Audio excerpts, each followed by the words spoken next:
Na Hora do Adeus, pelo Espírito Luiz Sérgio.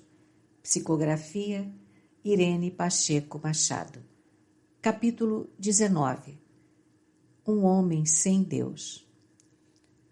Logo, estávamos em uma capela chamada de especial. Reparamos o luxo do caixão, as coroas de flores, a capela repleta de gente, amigos daquele irmão que acabara de desencarnar. Ele era um político importante. A capela mais parecia a bolsa de valores, tal o barulho. Olhei Henrico e perguntei: o que está acontecendo aqui? Simplesmente é um velório com a presença de uma sociedade sem fé. Eles não creem em nada? Creem sim na posição social que ocupam, no poder, no orgulho, enfim, julgam que são os donos do mundo. Como conversavam e riam. Nem parecia que ali estava um corpo no qual se operava a separação corpo físico e espírito. Todos os homens apresentavam-se de terno e gravata e as senhoras elegantemente vestidas. Depois de analisar aquela gente granfina, procuramos o Elvésio. Ele, muito assustado, encontrava-se junto ao corpo sem vida. E por mais que os tarefeiros tentassem retirá-lo dali, ele relutava, parecendo ter medo da humildade dos socorristas. Todas as vezes que um deles se aproximava, ele limpava o local onde os abnegados espíritos o tocavam. Como é triste o homem orgulhoso, comentou Henrico. Triste? É ridículo. Ele nada enxerga além da roupa. Para ele, os trajes bem talhados são os símbolos de uma sociedade vaidosa e orgulhosa. Oramos ao lado de Elvésio, mas o seu olhar era de crítica, considerando-nos intrusos e fanáticos. Saiam daqui, por favor. Não os conheço, e os que partilham da minha vida são escolhidos por mim. Mesmo doente, tenho o direito de selecionar os meus companheiros e, pelo que sei, nunca os vi no meu estreito círculo de amigos. Olhei aquela multidão e pensei: estreito círculo de amigos? Ele tinha razão. Ali, se 2 ou 3 eram seus amigos de verdade, era muito. Percebi que os laços do seu perispírito estavam tão junto ao corpo físico que me fez pensar que Elvésio ainda se encontrava encarnado. Ele não morreu, Henrico? Fixando bem o olhar, respondeu-me. Os laços já foram desatados, mas é tão grande o seu apego às coisas materiais que, como uma cola, mantém-no preso ao corpo físico. E os laços ainda estão bem embaraçados. E mais um que, se brincar, é enterrado, junto com o corpo físico. Os tarefeiros de Jesus vão fazer de tudo para aliviar a dor de Elvésio. Ele tem algum crédito? Pareceu-me tão egoísta. Deus é pai, Luiz, e mesmo com os filhos ingratos, ele usa toda a sua complacência. Deus é perdão, falou Pamela. Irmão Henrico, que gente sem fé, acrescentou Plácido. Ninguém ali orava. A voz da esposa e dos filhos se misturava ao barulho provocado pelos comentários dos presentes. Mais uma vez observei o nosso irmão Elvésio, que sofria com falta de ar. Parecia-me afogado. O médico espiritual aproximou-se dele e colocou a mão na sua testa, aliviando-o. Doutor, quando posso voltar para casa? Quando o irmão se conscientizar de que já deixou seu corpo material, respondeu o doutor Eric. Como? O senhor quer dizer que eu morri? Não, o irmão não morreu. Só o seu corpo físico deixou de servir ao seu espírito. Estou vendo tudo e este corpo não é meu? Sim, mas se aguçar a visão vai perceber que seu corpo físico se encontra deitado em uma esquife. Nesse momento, ele se deu conta da realidade e tentou dali sair, não o conseguindo. Gritava, gritava. Tentamos ajudá-lo, porém, quanto mais gritava, mais se embaraçava nos laços da liberdade ou da prisão. Olhando em total desespero, percebemos que os laços que unem o perispírito ao corpo físico estavam sem condição de voltar para o corpo perispiritual ao qual pertence e que, graças à encarnação, eles se unem ao corpo físico. Lembrei-me da questão encontrada em A Gênese, capítulo 11, item 18, que fala que os laços fluídicos, que são uma expansão do perispírito, ligam-se ao óvulo fecundado e vão presidindo a multiplicação das células, dirigindo a formação do corpo. Quando este se completa, está inteiramente ligado ao perispírito, molécula a molécula. Agora não estava ocorrendo nada ali, o que se dá quando o homem bom e sem apego ao corpo desencarna. No momento em que ocorre o desligamento dos laços do perispírito e se alojam novamente nos centros de força, enleados como se fosse uma espiral. Mostramos um desenho. Por que dizemos laços e não laço? Alguns indagam, porque vários laços são os intermediários. Perispírito, corpo físico.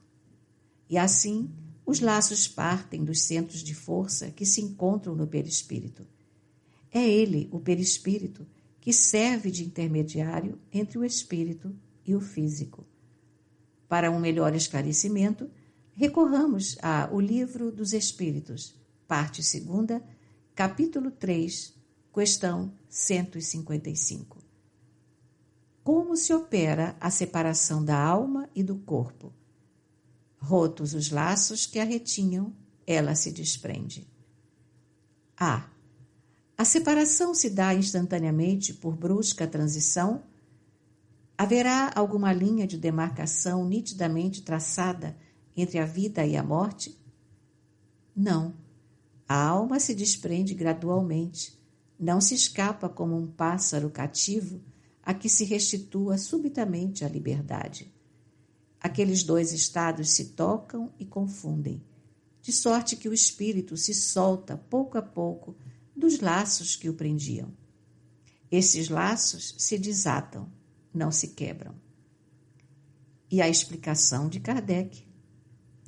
Durante a vida, o espírito se acha preso ao corpo pelo seu envoltório semimaterial ou perispírito. A morte é a destruição do corpo somente, não a desse outro invólucro, que do corpo se separa quando cessa neste a vida orgânica. A observação demonstra que no instante da morte, o desprendimento do perispírito não se completa subitamente, que ao contrário, se opera gradualmente e com uma lentidão muito variável, conforme os indivíduos. Em uns é bastante rápido, podendo dizer-se que o momento da morte é mais ou menos o da libertação. Em outros, naqueles, sobretudo, cuja vida foi toda material e sensual, o desprendimento é muito menos rápido, durando algumas vezes dias, semanas e até meses, o que não implica existir no corpo a menor vitalidade, nem a possibilidade de volver à vida, mas uma simples afinidade com o espírito, afinidade que guarda sempre proporção com a preponderância que durante a vida o espírito deu à matéria. É com efeito racional conceber-se que quanto mais o espírito se haja identificado com a matéria, tanto mais penoso lhe seja separar-se dela.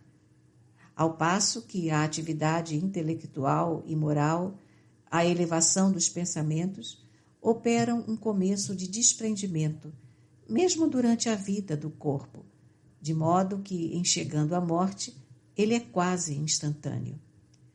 Tal o resultado dos estudos feitos em todos os indivíduos que se tem podido observar por ocasião da morte. Essas observações ainda provam que a afinidade persistente entre a alma e o corpo em certos indivíduos é às vezes muito penosa, porquanto o espírito pode experimentar o horror da decomposição. Este caso, porém, é excepcional e peculiar a certos gêneros de vida e a certos gêneros de morte. Verifica-se com alguns suicidas. Como vimos, Elvésio, muito apegado à matéria, não queria desencarnar. Não acreditava que existisse vida além da vida corpórea. E agora não queria aceitar a realidade. Será que ninguém aqui vai orar? Perguntei a Henrico. Acho que não. Quase todos os presentes pertencem ao mundo dos que julgam que a terra é o paraíso. Henrico, posso tentar intuir alguém a fazer uma prece de ajuda a Elvésio? Pode. O que não se deve fazer é forçar alguém a orar. Deus, que é Deus, não interfere nas decisões de seus filhos. Afastei-me até chegar perto de uma irmã que me parecia ter humildade. Falei em seu ouvido e ela, toda enfeitada, cabelos arrumados no cabeleireiro para aquela solenidade, nada sentiu. Até as pedras sentem a presença de um irmão quando este lhe pede ajuda. Mas aquela irmã era dona dela mesma. Nada existia fora do seu mundo materialista. Procurei, até que descobri Honório, o motorista de Elvésio. Implorei-lhe, falando sobre seu patrão, o quanto ele estava sofrendo. Honório, recebendo minha intuição, iniciou um Pai Nosso. Todos olharam para ele com espanto. O filho de Elvésio pediu-lhe que parasse, pois o pai era ateu. Honório, muito envergonhado, foi saindo, cabisbaixo. Comentou depois com outro motorista. O que me deu para fazer isso? Parece coisa do diabo. Eu ouvi um espírito de voz cavernosa me dizer: faz uma oração, Honório. O doutor Elvésio está nas profundezas do inferno. Ele grita, e o fogo queima-lhe a alma. Coitado, quem mandou ser tão metido e orgulhoso? Cruz credo, é mesmo. Não acha melhor falar para a madame? Eu, hein? Ela é capaz de me mandar prender. Se ele era o cão, ela é o diabo do cão. Não pude deixar de rir. Quando voltei para junto do grupo, Henrico me falou: por que o motorista começou a orar e depois parou? Nem lhe conto. Ele captou o meu pedido, mas o filho de Elvésio mandou que ele se calasse. Luís, o seu coração, repleto de carinho, muito se preocupa com os seus irmãos sofredores. Tem razão, irmão. Choro quando alguém sofre. Preocupo-me com o sofrimento do meu próximo. Tento mudar, mas não consigo. Henrico alisou meu cabelo, falando: o sentimento é um perfume que vai aumentando à medida que caminhamos com Jesus. Elvésio me pareceu cada vez mais colado ao físico e à bolsa de valores, tema da conversa daqueles que se encontravam no cemitério. O pessoal nem mais falava, gritava. Quando um dos amigos ali presentes referia-se à sua fortuna, ele ria pensando: os ricos não morrem, por isso tenho certeza que logo ficarei curado. Que doença o levou ao desencarne, Henrico? Quis saber Plácido. Um infarto fulminante. Agora, Luís, vamos esperar a família no lar de Elvésio. Não vamos esperar o enterro? Não, aqui não, mas o acompanharemos de onde estivermos. Olhei aquela multidão e pensei: Como tem neguinho que em nada crê. Na hora que busquei um amigo para ajudar Elvésio, nem sua família lembrou-se de Deus por um instante sequer. Que casa a de Elvésio! Um verdadeiro palácio. Ficamos no jardim, logo adentramos o salão. As obras de arte eram tantas que a venda de um só quadro daqueles daria para agasalhar muitos pedintes que desencarnam pelo frio. Vimos 5 empregados, todos uniformizados. A esposa, as 2 filhas e o filho, Elvésinho, chegando da capela. Estou exausta. Vocês viram o desembargador fulano de tal? Mamãe é senador. Que gentileza! Assim, eles, envaidecidos do enterro de Elvésio, só falavam nisso. Quantas flores! Toda a cidade compareceu. Também, papai era um grande homem. Benza a Deus, falei, pois vocês nem imaginam o sufoco que o grande homem está passando. Nisso retornei mentalmente ao cemitério e vi, debatendo-se em desespero, aquele irmão que o dinheiro dominou tanto que lhe ofuscou a consciência. Se agora a família reunida orasse pela paz de Elvésio, ele receberia alívio para o seu desespero, ponderou Henrico. Mas logo o filho, as filhas e a esposa foram ao escritório de Elvésio fazer um levantamento dos seus bens. Estavam com muita pressa, não queriam perder tempo. Enquanto isso, um homem desesperado, apegado ao seu corpo já sem vida, debatia-se sem saber o que fazer. Henrico, Elvésio está sofrendo só porque é egoísta? Perguntou Plácido. Não, ele furtou a nação. Quando andava em seu belo carro, jamais olhava as crianças mendigas que lhe estendiam as mãos em busca de ajuda. Em um país de famintos, ele jamais teve compaixão por seus irmãos, que na miséria nada têm para comer. Elvésio passava por cima de tudo. Só o dinheiro e seu conforto lhe davam alegria. E ninguém vive eternamente junto à riqueza. Feliz do homem que faz do coração um banco repleto de amor ao próximo. O homem era fogo, hein? Falei. O fogo da ganância não o deixava praticar a justiça. Ele fazia suas próprias leis, a todo dominava, era um homem muito influente. E agora, por que não usa a sua influência com os coveiros desencarnados, pedindo-lhes que o libertem do túmulo? O pior, Luiz, é que aqueles a quem ele fez tanto mal estão vampirizando-o. Até quando? Logo ele pedirá ajuda e os socorristas o libertarão. Por que demoram tanto? Indagou Pamela. Simplesmente porque Elvésio não quer ser ajudado. Viveu sempre tão dono da situação que agora julga que o seu dinheiro irá libertá-lo. Também, com uma família dessa, quem se salva? A mulher nem parecia que acabara de enviuvar. Vestira-se de preto, colar e brincos, elegantíssima. Assim como as filhas e o filho, mais parecia vestida para um desfile de modas. Será que ela vai chorar? Perguntei. As lágrimas não são necessariamente demonstração de sentimento, respondeu-me Henrico. O que vale é o coração repleto de saudade e de amor. Se eles o amassem verdadeiramente, como o ajudariam? Os filhos foram criados longe dos pais e não desenvolveram o amor filial. Cada um nesta casa tem o seu projeto de vida. A esposa tirava férias com os amigos, deixando marido, casa e filhos. Os filhos não davam satisfação para os pais.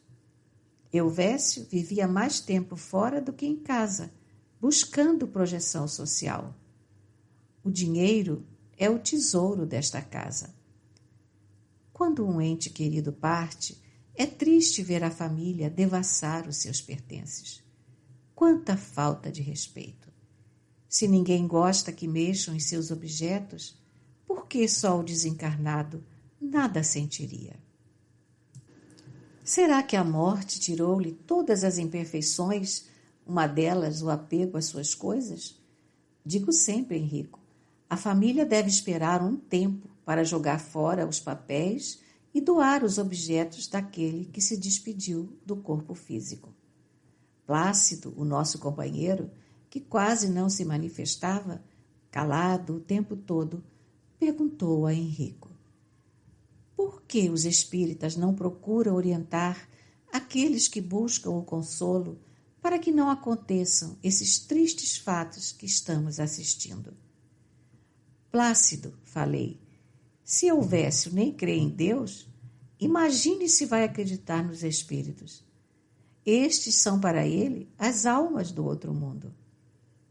O mal da humanidade, argumentou Henrico, é que ela julga que a morte é o fim e que poder, projeção social, beleza, conforto, saúde, tudo isso é eterno. Muito materialista julga que só o vizinho adoece, sofre e desencarna. Ele não, nada lhe acontecerá. Voltei a olhar aquela família. Depois de separar tudo de Elvésio, o mordomo avisou que ia servir o jantar. Todos foram tomar banho e trocar de roupa. Quem os visse se assustaria, pois parecia que iam a uma festa. Henrico convidou-nos a acompanhá-lo.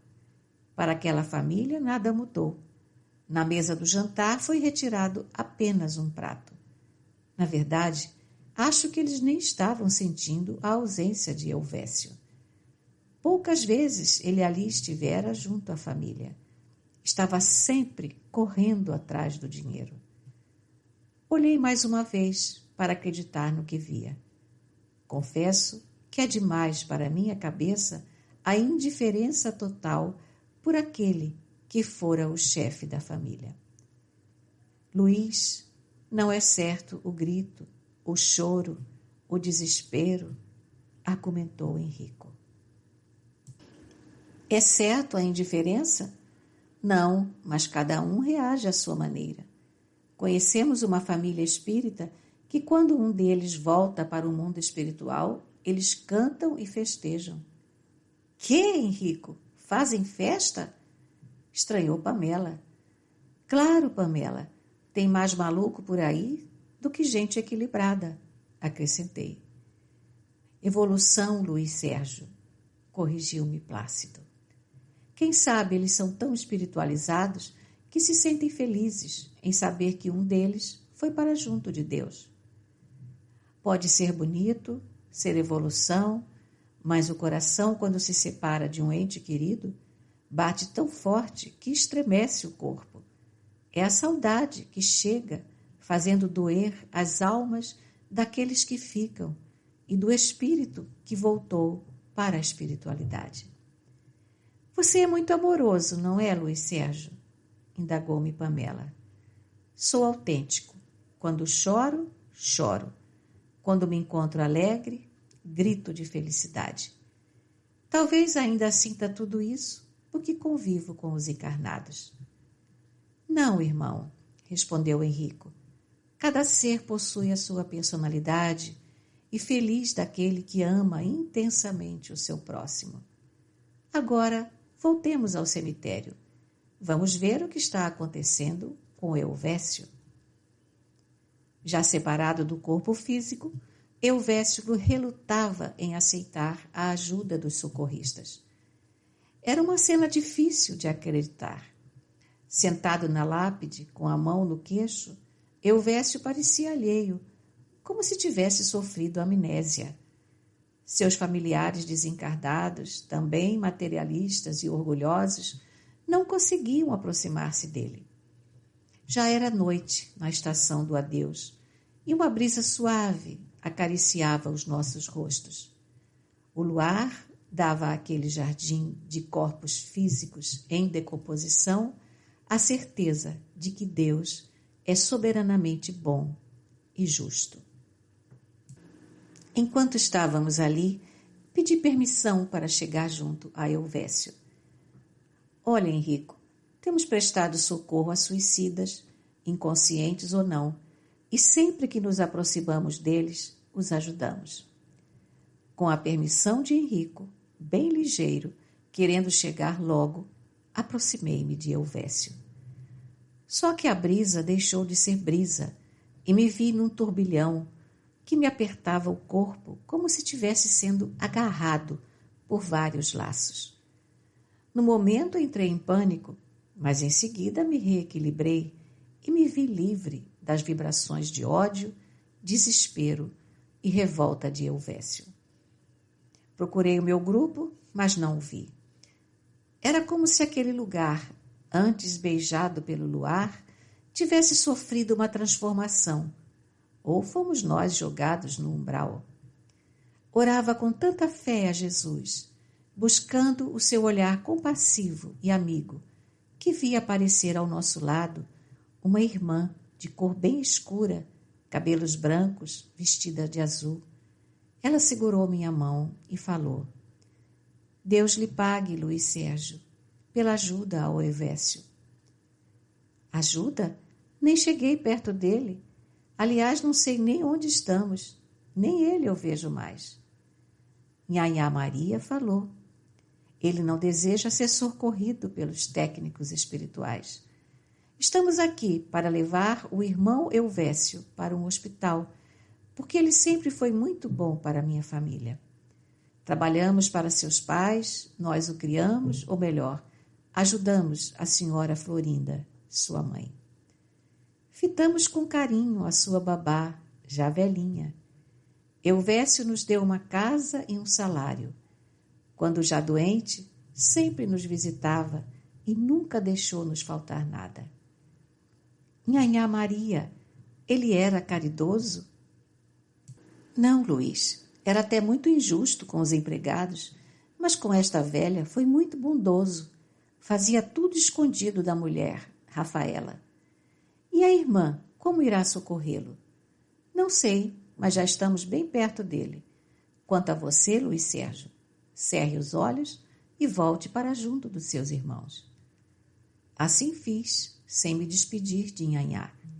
Minha vontade de juntar-me ao grupo era bem maior do que praticar atos de boas maneiras. Ao voltar, encontrei-os orando. Henrico nada falou e eu reclamei. Como, Henrico? Vocês me deixaram cair nessa armadilha. Deixamos? O irmão nem esperou as instruções. Achou-se capaz de praticar auxílio sozinho. Desculpe-me, pensei que fosse fácil. Não é, Luiz. Elvésio não deseja ser ajudado. E depois, a pressa é como um carro sem freio. Não tem controle. Pressa é o que tem hoje a juventude, drogando-se e por isso tudo perdendo, principalmente a dignidade. Espero que com o acontecido o irmão aprenda a se preparar melhor para prestar auxílio. O que aconteceu? Por que me vi preso?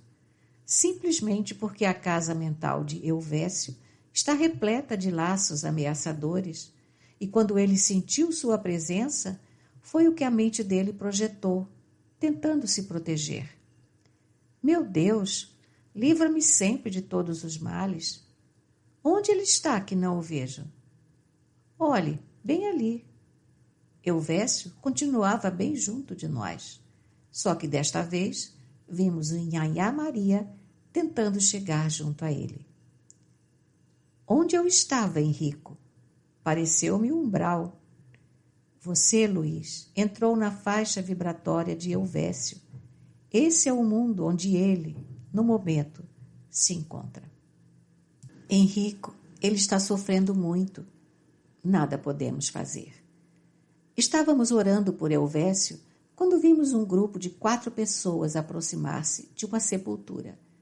Forraram-na com pano branco, colocaram bebida, comida, enfim, muitas coisas. Cantaram e fizeram prece. Elvésio, quando viu os encarnados, buscou-os dizendo: Obrigado, Estou morrendo de fome. O que vocês trouxeram? Os 4 se assustaram. Ao verem Elvésio, saíram correndo pedindo ajuda. Um deles caiu em convulsão. Henrico me segurou, julgando que eu ia correndo em direção a ele para auxiliá-lo. Mas, se parado ali estava, parado fiquei. Depois do que me aconteceu, jamais terei pressa em ajudar alguém. Henrico segurou a fronte do irmão que se debatia, ajudou-o a levantar-se e o levou até a porta do cemitério. Ele ia andando de olhos fechados, com medo de enxergar Elvésio outra vez. Henrico, ele julgou que você fosse um encarnado, pois a vibração de um bom espírito não dá medo, só tranquilidade. Os outros o esperavam no portão e ele partiu furioso para cima dos companheiros. Por que me deixaram? Um deles respondeu. Você viu aquele morto? Cheirava tão mal, e que mau aspecto. Nem fale, quero esquecer o que sucedeu aqui. Estou feliz, pois todos os médiuns dizem que não tenho mediunidade. E hoje, o que vi? 2 espíritos, um morto fresquinho e uma preta velha. Que glória! Eu jamais quero ver outra vez o que vimos hoje, afirmou o terceiro. O que você viu? Primeiro soprou um vento forte, depois aquele homem desesperado, louco de fome, apareceu e uns braços fortes me seguraram. O lugar foi ficando enfumaçado. Aí uns olhos de fogo me olharam e o vento me derrubou. Você viu isso tudo? Como nós não vimos? Ouviu, Luiz? Esse é o seu coleguinha. Passou pelo mesmo que você, brincou Pamela. Por que só ele sentiu o que senti, Henrico? Esse irmão é um bom médium. Pena que nada faça para elucidar sua alma. Gosta do espiritismo, porém não deseja trabalhar. E os outros? Viram e de hoje em diante ninguém vai suportá-los. Serão videntes de um espírito só, não é mesmo? Todos riram. Buscamos Elvésio e vimos que ele, por mais que tentasse comer, não o conseguia. Não sabia como fazê-lo e isso o desesperava. Foi quando uma voz suave lhe chegou aos ouvidos. Elvesinho. Como pode? Só Nhanhá me chamava assim, mas ela já morreu. Nisso, ele viu Nhanhá e ela beijou suas mãos, dizendo: Vim buscá-lo. Para onde você vai me levar? Diga que eu não morri. Estou com fome e por que não consigo comer a comida que aqueles homens trouxeram para mim? Primeiro, o irmão não morreu. O irmão está vivo. A morte não existe. Depois, venha comigo, que o alimentarei. Essa comida o irmão não pode saborear. Não foi feita para o senhor. Ela foi preparada para outros irmãozinhos. Nhanhá, pelo amor de Deus, tire-me desse inferno. Irei levá-lo, mas antes vamos orar. Lembra quando orávamos juntos? Ele a abraçou e chorou muito. Faz tanto tempo. Por que, minha boa Nhanhá Maria, Deus não manda os sacerdotes contarem o que acontece após a morte? Eles falam, Elvésio, mas muitos homens ignoram as palavras de Deus. Mas eu sempre compareci a missas festivas, mas nunca procurou Deus dos seus irmãos. E quando ia assisti-las, nem ouvia o que pregava o sacerdote.